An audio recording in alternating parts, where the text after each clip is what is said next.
Hi friends, రీసెంట్గా నేను ఓటీటీలో తమిళ వెర్షన్ తెలుగు డబ్బుడ్ మూవీ అయిన పరంపొరల్ని చూశాను. అది ఎలా ఉందో దాని రివ్యూని ఇప్పుడు మనం చూద్దాం. నేను ఈ సినిమా స్టార్టింగ్లో చూసినప్పుడు ఏదో చూస్తూ ఉన్న కొద్దీ సినిమా ఎంత బాగుందంటే అసలు నా కన్ను పక్క కూడా తిప్పుకునే విధంగా ఉంది. ఈ సినిమాని డైరెక్టర్ సి అరవింద్ రాజ్ తన తొలి సినిమా అయినా ఎంతో అనుభవం ఉన్న డైరెక్టర్గా సినిమాని చాలా బాగా హ్యాండిల్ చేశాడు అని చెప్పడం సందేహమే లేదు. ఇక ఈ కథ విషయానికి వస్తే ఓ పురాతన విగ్రహం చుట్టూ ఈ కథ తిరుగుతూ ఉంటుంది.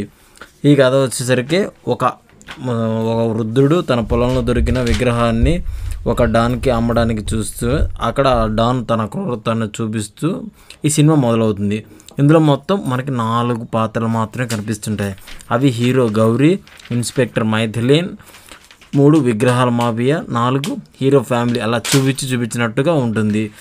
తర్వాత హీరో ఫ్యామిలీకి పోలీస్ చేసిన అన్యాయాన్ని ఎలా తన రివెంజ్ తీసుకున్నాడు అనేది రొటీన్ స్టోరీ అయినా కానీ దాన్ని రొటీన్లా కాకుండా చాలా కొత్తగా చూపించాడు అని చెప్పడంలో సందేహం లేదు.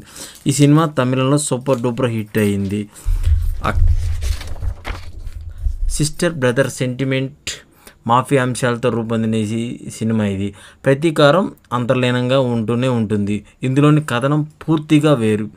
పొలంలో పనిచేస్తున్న ఓ వృద్ధు రైతుకు విగ్రహం దొరకడం, దాన్ని కొనేందుకు మాఫియా ముఠా నాయకుడు రావడం, అతను క్రూరత్వం ప్రదర్శించే ఆ సన్నివేశాలతో చిత్రం ఆరంభమవుతుంది.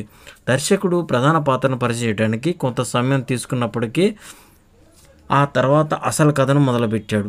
విగ్రహం అమ్మేందుకు గౌరీ మైథిలీన్ స్కెచ్ వేసే సీన్ నుండి ఎండ్ వరకు స్టోరీని ఆసక్తికరంగా ముందుకు తీసుకెళ్లడంలో దర్శకుడు 100% మార్కులు కొట్టేశాడని చెప్పవచ్చు.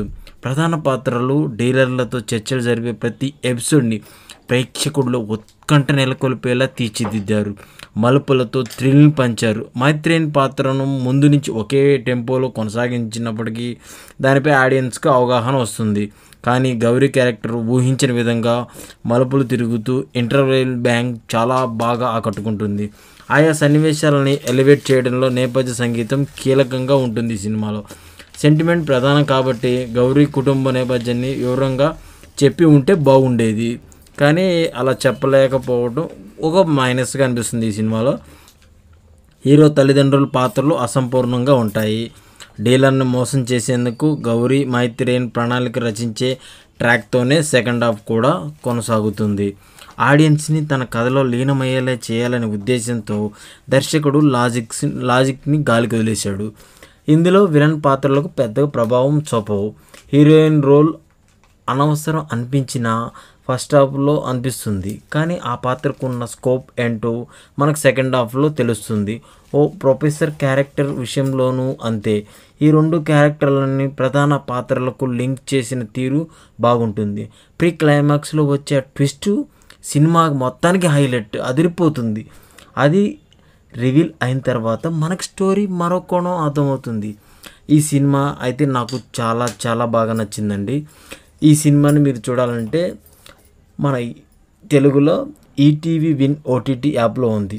అది చూసి మీరు ఎంజాయ్ చేస్తారని అనుకుంటున్నాను. ఒక మంచి సినిమాని మీతో షేర్ చేసుకున్నందుకు నేను ఎంతో సంతోషిస్తున్నాను. మరో మంచి వీడియోతో మళ్ళీ మీ ముందుకు వస్తాను. ఇట్లు మీ కోటేశ్వరరావు దొప్పలపూడి.